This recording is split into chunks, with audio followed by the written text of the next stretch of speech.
नमस्ते दोस्तों। आज हम सभी अब यहाँ पे हमारा जो चैप्टर नंबर 2 है इसे अपने पढ़ने वाले हैं और इस चैप्टर में हमें क्या क्या चीज़ें पढ़नी हैं वो जरा अपने हम यहाँ पे अच्छे से ध्यान देंगे। जैसे कि अब इस चैप्टर का नाम है कि वनस्पतियों में लैंगिक प्रजनन।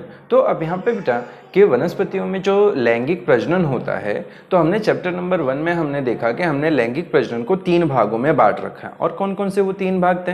तो सबसे पहला अब यहाँ पे आता है कि निषेचन पूर्व घटनाएं, फिर जो दूसरा आता है वो आता है निषेचन, फिर जो थर्ड आता है वो आता है निषेचन पश्च घटनाएं। तो हमने अब यहाँ पे ये इस तरह से ये 3 हमने अब यहाँ पे पढ़ा कि किस तरह से हमने लैंगिक प्रजनन को 3 भागों में बांट रखा है। और अगर हम इसे वनस्पतियों के संदर्भ में देखें तो हमें इस चैप्टर के अंदर क्या क्या ऐसी चीज़ें हैं जो कि हमें पढ़नी है। तो सबसे पहले हम यहाँ पे देखते हैं कि हमारी निषेचन पूर्व घटनाओं को हमने यहाँ पे 2 भागों में बांट रखा है। पहला हमने लिखा युग्मक निर्माण और दूसरा है युग्मक स्थानांतरण। देखिए अब यहाँ पे युग्मक निर्माण की अगर अपने बात करते हैं तो हम यहाँ पे बात कर रहे हैं कि नर युग्मक का निर्माण किस तरह से होता है या फिर जो मादा युग्मक है इनका निर्माण किस तरह से होता है। तो जो नर युग्मक होते हैं हम याद रखेंगे अच्छे से कि हम इन्हें ही कहते हैं लघु बीजाणु और जो मादा युग्मक होते हैं इन्हें कहा जाता है महाबीजाणु अथवा गुरु बीजाणु। हम यहाँ पे एक और चीज अच्छे से ध्यान देंगे कि हमारे जो लघु बीजाणु हैं तो इनकी खास बात क्या होती कि अब हमारे लघु बीजाणुओं का निर्माण होता है लघु बीजाणु धानी में। ये शब्द हम यहाँ पे अच्छे से याद रखेंगे कि लघु बीजाणुओं का निर्माण कहाँ होगा? तो लघु बीजाणु का निर्माण होता है लघु बीजाणु धानी में। और यहाँ पे अगर हम देखते हैं तो वनस्पतियों के संदर्भ में जो अपनी लघु बीजाणु धानी है ये क्या होती है? तो ये यहाँ पे होता है पराग कोश। पराग कोश जो होगा वो अब यहाँ पे लघु बीजाणु धानी की तरह कार्य करता है। और इसी तरह से अगर अपने हम यहाँ पे ध्यान दें कि हमारा जो गुरु बीजाणु है तो गुरु बीजाणु का निर्माण कहाँ पे? इसका निर्माण होता है गुरु बीजाणु धानी में। किसमें? तो गुरु बीजाणु धानी में गुरु बीजाणुओं का निर्माण होता है। और ये जो गुरु बीजाणु धानी है हमारे लिए ये होगी अंडक। ठीक, तो इस तरह से ये कुछ शब्द हैं जो कि हमें इस चैप्टर के अंदर कंफ्यूज करते हैं क्योंकि कई बार ये हमसे अब यहाँ पे पूछा जाता है और एग्जाम में हमें सीधा सीधा वैसे नहीं पूछा जाएगा कि मतलब कि पराग कोश की संरचना का वर्णन करें। तो वहां पे हमें पूछा जाएगा कि लघु बीजाणु धानी की संरचना का वर्णन करें। तो उस समय हम यहाँ पे कंफ्यूज हो जाते हैं कि हमें क्या लिखना है या फिर क्या नहीं लिखना है। तो ये चीज हमें अब यहाँ से अच्छे से क्लियर रहेगी। और इसी तरह से हम यहाँ पे अच्छे से ध्यान दें कि जैसे गुरु बीजाणु धानी लिखा है तो इसका मतलब होगा कि हमें अब यहाँ पे जो वनस्पतियों में अंडक पाए जाते हैं उसकी संरचना का हमें वर्णन करना है। देखिए इसी तरह से हम यहाँ पे ध्यान देंगे कि जो अपनी लघु बीजाणु धानी है तो यहाँ पे लघु बीजाणुओं के निर्माण की प्रक्रिया को हम क्या कहेंगे? तो हम इसे लिखेंगे लघु बीजाणु जनन। लघु बीजाणु जनन या फिर हम इसे लिख सकते हैं कि परागकण के निर्माण की प्रक्रिया। परागकण के निर्माण की प्रक्रिया बराबर। और इसी तरह से हम यहाँ पे अच्छे से याद रखेंगे कि जो गुरु बीजाणु धानी है तो इसके लिए हम यहाँ पे क्या लिखेंगे? तो गुरु बीजाणु के निर्माण की प्रक्रिया। गुरु बीजाणु के निर्माण की प्रक्रिया। तो इस चीज को अपने हम यहाँ ध्यान देंगे। तो यहाँ पे वनस्पतियों के संदर्भ में गुरु बीजाणु क्या होगा? तो वनस्पतियों के संदर्भ में गुरु बीजाणु होते हैं हमारी अंड कोशिकाएं। हमारी अंड कोशिकाएं यहाँ पे वनस्पतियों के संदर्भ में गुरु बीजाणु होती हैं। देखिए और यहाँ पे अपने अच्छे से याद रखेंगे कि जैसे जो लघु बीजाणु का निर्माण जो होता है ये होता है अब यहाँ पे लघु बीजाणु मात्र कोशिका में से। किसमें से? तो लघु बीजाणु मात्र कोशिका। तो लघु बीजाणु मात्र कोशिका को हम पॉलन मदर सेल हम ऐसे कहते हैं।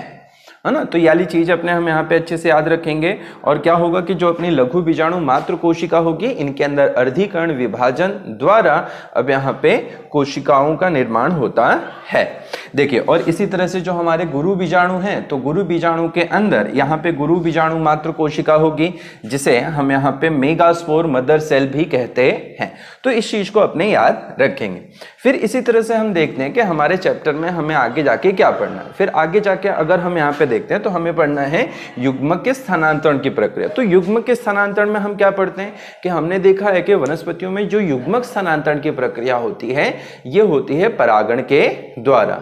तो अब यहाँ पे जो वनस्पतियों में हमें इस चैप्टर के अंदर परागण के विभिन्न प्रकार पढ़ने हैं, ये कौन कौन से हैं। तो सबसे पहला आता है अब यहाँ पे कि हवा द्वारा परागण, जिसे हम एनिमोफिली कहेंगे।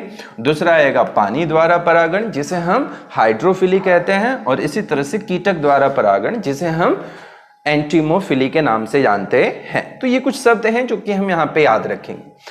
फिर हम यहाँ पे आते हैं, नेक्स्ट हमारा जो पार्ट आता है वो आता है निषेचन। तो निषेचन के अंदर हमें क्या क्या चीजें पढ़नी है वो अपने अच्छे से ध्यान दें।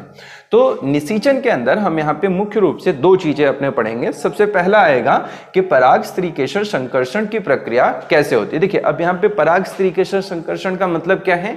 तो पराग स्त्रीकेशर संकर्षण का मतलब अब यहाँ पे ये होता है कि जैसे अगर हम यहाँ पे बात करें तो ये हमारा वर्तिकाग्र है, इसके ऊपर यहाँ पे विभिन्न जातियों के परागकण आएंगे। अब जैसे हवा द्वारा परागण हो रहा है या फिर कीटकों द्वारा परागण हो रहा है, तो ऐसा जरूरी तो नहीं होगा कि एक ही जाति का परागकण अब यहाँ पे आएगा। तो अब यहाँ पे जो अपना स्त्रीकेशर या फिर जो वर्तिकाग्र है, वो किस तरह से पहचान करेगा कि कौन सा परागकण उसकी खुद की जाति का है। और इसी चीज को हम यहाँ पे कहते हैं पराग स्त्रीकेशर संकर्षण, है ना। तो अब यहाँ पे सपोज कि हम यहाँ ध्यान दें कि हमारा ये इक्के वाला जो स्त्रीकेशर है वो ए जाति का है। तो यहाँ पे ए, बी और सी, अब ऐसे तीन अलग अलग जातियों के परागकण आए हैं। तो इसमें से हमारा स्त्रीकेशर किस तरह से पहचान करेगा कि कौन सा परागकण उसकी जाति का है और कौन सा उसकी जाति का नहीं है। इसी तरह से हम यहीं पे पढ़ेंगे भाई कि दोहरा निषेचन। अब दोहरा निषेचन क्या होता है। जिस तरह से हमें पता है कि हमारे अंदर निषेचन केवल एक ही बार होता है, लेकिन वनस्पतियों में ऐसा नहीं होता। वनस्पतियों में अब यहाँ पे जो निषेचन की प्रक्रिया होती है ये दो बार होती है। पहली के अब यहाँ पे जब भ्रूण पोष का निर्माण होता है तब, और जो दूसरी होती है जिसके अंदर अब यहाँ पे भ्रूण का निर्माण होता है तब। तो इस तरह से अब यहाँ पे हमारे दोहरे निषेचन के अंदर वनस्पतियों में दो बार निषेचन होता है, इसीलिए हम इसे दोहरा निषेचन भी कहते हैं। तो इस तरह से ये दो चीजें हमें निषेचन के अंदर पढ़नी। फिर अपने हम यहाँ पे थोड़ा सा और आगे जाएंगे तो हम देखेंगे हमारे इस चैप्टर के अंदर कि हमें निषेचन पश्च घटनाएं पढ़नी रहेंगी। और इस निषेचन पश्च घटनाओं के अंदर हम सभी अब यहाँ देखेंगे कि भ्रूण के निर्माण की प्रक्रिया, साथ ही साथ में भ्रूण का विकास अब यहाँ पे वनस्पतियों में कैसे होता है। तो भ्रूण के निर्माण की प्रक्रिया में हम क्या क्या पढ़ेंगे भाई। तो हम सबसे पहले अब यहाँ पे आप पढ़ेंगे कि भ्रूण कोश का निर्माण कैसे होता है, साथ ही साथ में हमारे भ्रूण कोश के कौन कौन से प्रकार होते हैं। तो भ्रूण कोश के निर्माण की प्रक्रिया एवं भ्रूण कोश के विभिन्न प्रकार हमें अब यहाँ पे पढ़ने रहेंगे। फिर दूसरा आएगा अब यहाँ पे भ्रूण के निर्माण की प्रक्रिया। तो इसके अंदर हमें अब यहाँ पे कवर करना रहेगा कि एक बीजपत्री भ्रूण कैसे बनता है, साथ ही साथ में जो हमारे द्विबीजपत्री भ्रूण होते हैं इन दोनों का निर्माण अब यहाँ पे किस तरह से किया जाता है। और इसी के बाद जो अब यहाँ पे भ्रूण विकास की प्रक्रिया है, तो हम इसमें देखेंगे कि हमारे बीज में से किस तरह से मूलांकुर एवं प्रांकुर का निर्माण होता है, जिसके अंदर अपने को अब यहाँ पे कुछ ड्राइंग्स दी गई हैं जो हमें अब यहाँ पे लर्न करनी है। साथ ही साथ में बीजों में सुसुप्ता, सत्यफल, असत्यफल, इस तरह के कुछ टॉपिक्स हैं जो कि हमें अब यहाँ पे लर्न करने हैं, वो हम देखेंगे इस बीज वाले टॉपिक में। फिर इसके बाद अगर अपने हम देखें कि हम कहें कि हमारे इस चैप्टर में और कौन सी चीजें हैं जो कि अब यहाँ पे छूट रही हैं, तो अब यहाँ पे कुछ ऐसी चीजें हैं जिसमें से ये काफी इंपॉर्टेंट है। फर्स्ट वाला आएगा जिसे हम कहेंगे बाह्य प्रजनन युक्तियां। देखिए अब यहाँ पे ये बाह्य प्रजनन युक्तियां क्या होता है ना। तो बाह्य प्रजनन युक्तियों का अब यहाँ पे मतलब ये होता है, जैसे हमारी जो वनस्पतियां हैं, तो ये कभी कभी पर परागण के लिए या फिर पर निषेचन के लिए स्वयं के अंदर कुछ बदलाव करती हैं, और इन्हीं बदलाव को हम कहते हैं बाह्य प्रजनन युक्तियां। तो वो वाला एक टॉपिक अब यहाँ पे, अब कौन कौन से बदलाव वनस्पतियां अपने अंदर करती हैं, वो सारी चीजें हमें इस बाह्य प्रजनन युक्तियों के अंदर कवर करनी रहेंगी। ठीक, फिर दूसरा इसी तरह से आएगा अब यहाँ पे कृत्रिम संकरण।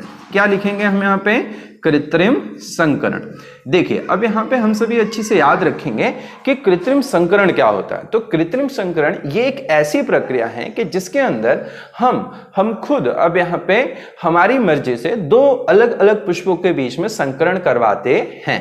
तो इस प्रक्रिया को हम कहते हैं कृत्रिम संकरण, है ना। तो इसके अंदर हमें इमेस्कुलेशन तथा बैगिंग, इस तरह की दो प्रोसेसेस हैं जो कि हमें लर्न करनी रहेंगी। फिर नेक्स्ट अब यहीं पे आएगा थर्ड इंपॉर्टेंट टॉपिक, वो आएगा असंगजनन। असंगजनन, और इस असंगजनन और साथ ही साथ में अब यहीं पे हमें पढ़ना है बहुभ्रूणता। देखिए अब ये असंगजनन या फिर बहुभ्रूणता क्या है? अब कुछ ऐसी वनस्पतियां होती हैं कि जिनके अंदर हवा द्वारा परागण होता है और ये लगभग पाई जाती है हमारे एस्टेरेसी कुल में। इस तरह की वनस्पतियों में हमेशा परागण इन तक पहुंच पाए ऐसा संभव नहीं होता, और ऐसे समय पे ये जो वनस्पतियां होती हैं तो ये बिना निषेचन के ही भ्रूण का निर्माण करती हैं। तो इस प्रक्रिया को हम असंगजनन कहते हैं। कभी कभी हम यहाँ पे कंफ्यूज भी होते हैं कि एक चीज हमने अब कभी पढ़ी थी कि अनिषेक जनित फल, है ना। तो अब यहाँ पे निषेचन के बिना फल बनना वो अलग टॉपिक है, और यहाँ पे जो ये असंगजनन है तो ये बिल्कुल ही अलग टॉपिक है। वहां पे निषेचन के बिना फल बनता था, लेकिन यहाँ पे निषेचन के बिना भ्रूण या फिर बीज का ही निर्माण हमें देखने को मिल रहा है। तो इस तरह से ये सारी चीजें हमें इस चैप्टर के अंदर कवर करनी है। तो नेक्स्ट लेक्चर में हम यहाँ पे अब पढ़ेंगे कि हम कौन कौन सी चीजें अब लाइन टू लाइन हम पढ़ने वाले हैं।